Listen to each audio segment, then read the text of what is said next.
কি লাভ হয়েছে?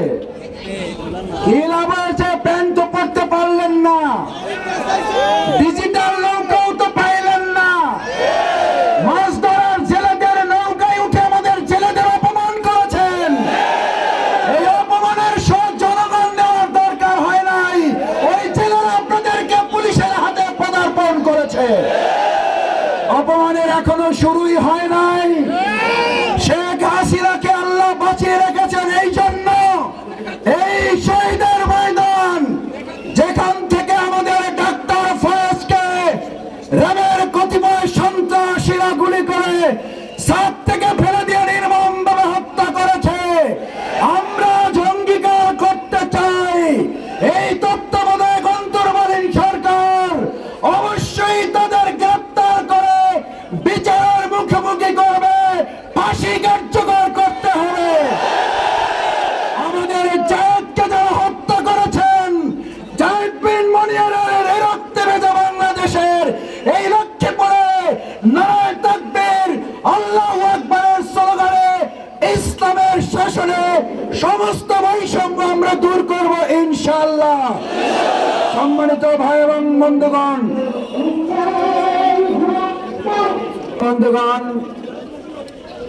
আজকের এই বিশাল জনসমাবেশে আমি আপনাদের কাছে স্মরণ করাতে চাই, আমরা ব্যাংক ব্যবস্থার মাধ্যমে অর্থনীতি সমৃদ্ধ করতে চেয়েছি, আর তারা ব্যাংক ডাকাতি করে অর্থনীতিকে লুট করে অর্থ পাচারকারী হিসাবে চিহ্নিত হয়েছে।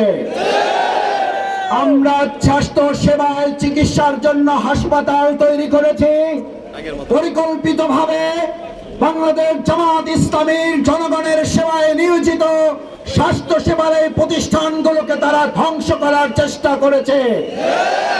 আমরা তরুণ প্রজন্মের মধ্যে আগামী দিনের সূর্য সন্তান ইসলামী ছাত্র শিবির তৈরি করি, আর ওবায়দুল কাদেররা এই শিক্ষার্থীদের বুকে গুলি চালানোর ছাত্রলীগ তৈরি করে। সেজন্য বাংলাদেশে তারা আমাদেরকে নিষিদ্ধ করেছিল।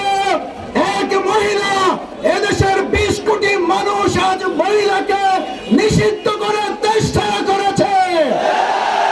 আমরা পরিষ্কার বলতে চাই, ভাই এবং বন্ধুগণ, এই দেশ আমাদের, এই দেশ গড়তে হবে আমাদের। এই দেশ গড়ার প্রত্যয়ে যে স্লোগান আপনারা ঠিক করেছেন, শহীদ আবু সাঈদ মীর মুগ্ধ, আমাদের হয়নি শেষ যুদ্ধ। এই যুদ্ধ চালিয়ে নিয়ে অর্থবহ নতুন স্বাধীনতাকে কাজে লাগাবার জন্য কি সবাই রাজি আছে? সবাইকে জীবন দিতে রাজি আছি আমরা। আমরা আবু সাঈদ মুক্ত হব, আমরা ফয়েজ ভাই হব, আমরা আমাদের মনির হব, কিন্তু ষড়যন্ত্রকারীদের কাছে এই দেশ নতি স্বীকার করবেন না। সবশেষ বলতে চাই, ছাত্র জনতার গণ অভ্যুত্থানকে পরিকল্পিত এবং ষড়যন্ত্রের মাধ্যমে নস্যাৎ করার জন্য যখন সিদ্ধান্ত নিয়ে একটার পর একটা ব্যর্থ হলো, শেখ হাসিনার সবশেষ ট্রাম্প কার্ড ব্যবহার করলো। জামাত শিবির নিষিদ্ধ হলে এই আন্দোলনও শেষ হয়ে যাবে। আপনি আমাদের প্রতি একটা বড় উপহার দিয়ে গেলেন দেশবাসীর জন্য। আপনি নিষেধ করে প্রমাণ করেছেন ওই ছাত্র জনতার গণঅভ্যুত্থানে বাংলাদেশ জামাত ইসলামী ছাত্র শিবিরকে আপনি নিষিদ্ধ করেছেন।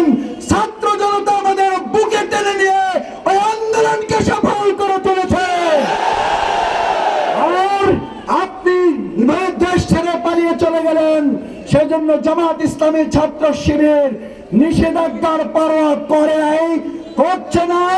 ভবিষ্যতে আমাদের সেকেন্ডের জন্য আল্লাহ ছাড়া কেউ থামাতে পারবে না।